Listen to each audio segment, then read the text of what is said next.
Delhi school शिक्षा शुल्क निर्धारण बिल के समर्थन में विधानसभा परिसर में कुछ पेरेंट्स मुख्यमंत्री का धन्यवाद करने के लिए आए। उनके हाथों में पोस्टर्स थे। इस दौरान उनसे खास बातचीत की नेटवर्क 10 संवाददाता ने। जिसमें शिक्षा मंत्री आशीष सूद ने शिक्षा बिल लाया है, जिसमें फीस की मनमानी को लेकर पेरेंट्स काफी तंगी में चलते थे। उसको लेके आज दूसरा दिन विधानसभा का है, जिसमें इन्होंने अपने हाथ में पोस्टर ले रखा है, थैंक यू रेखा दीदी। तो पेरेंट्स से ही चलते हैं और जानते हैं कि क्यों सीएम रेखा गुप्ता को ये लोग थैंक यू बोल रहे हैं। इस बिल से पेरेंट्स को कितना फायदा है? देखिए, जो स्कूलों की लगाम लगाने का काम किया रेखा दीदी ने एजुकेशन बिल ला करके, अभी तक क्या था कि स्कूल अपनी मनमानी से जब मर्जी फीस बढ़ा दिया करते थे, परंतु जो काम उन्होंने ऐतिहासिक काम किया है उसके लिए हम उनको धन्यवाद करने आए हैं। आज एजुकेशन बिल ला करके उन्होंने दिल्ली के लाखों पेरेंट्स को राहत का काम किया है। उसके लिए आज हम दिल्ली के मुख्यमंत्री श्रीमती रेखा गुप्ता जी का हृदय से धन्यवाद करते हैं।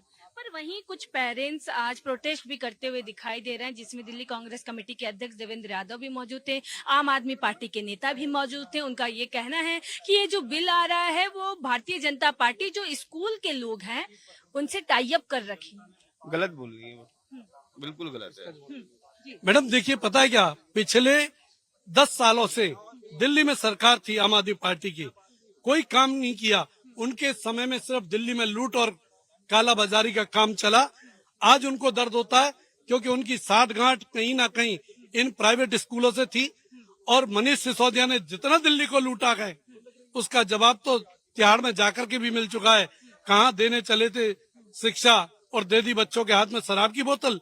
आज वो रेखा गुप्ता जी का विरोध करने आए हैं, एक अच्छे काम का विरोध करने आए हैं वो लोग। चलिए और भी लोगों से बातचीत करने का प्रयास करेंगे, जितने पेरेंट्स हैं। सर, क्या कुछ कहना चाहते हैं? जब आम आदमी पार्टी की सरकार थी तो आम आदमी पार्टी शिक्षा बिल या शिक्षा नीति को ही लेके आगे बढ़ती हुई दिखाई दे रही थी और 10 साल से दिल्ली में काबिज भी थी। हाँ थी, लेकिन इससे उस टाइम तो थी, लेकिन वो दिखता था, बार बार दिखता था, ऐसा कुछ होता नहीं था। होता नहीं था, अंदरूनी होता नहीं था, दिखता था कि यहाँ पे कुछ कर रहे हैं। लेकिन अब बीजेपी सरकार है, इसने बिल पास किया तो कुछ ना कुछ हमें लगता है राहत मिलेगी हमारे मुझे बच्चों को। लगता है कि पेरेंट्स को अब जो मनमानी फीस बढ़ती थी, जिससे पेरेंट्स भी काफी तंगी में रहते थे, बच्चों को ज्यादा अच्छे से एजुकेशन नहीं दिला पाते थे, अब भारतीय जनता पार्टी के आने के बाद वो दे पाएंगे। बिल्कुल दे पाएंगे जी, बहुत बढ़िया निर्णय था और बहुत अच्छा है। इसके लिए हम आज धन्यवाद कहने के लिए आए हैं। केजरीवाल जी के टाइम में बहुत कुछ कागजों में होता था, लेकिन हकीकत कुछ और थी।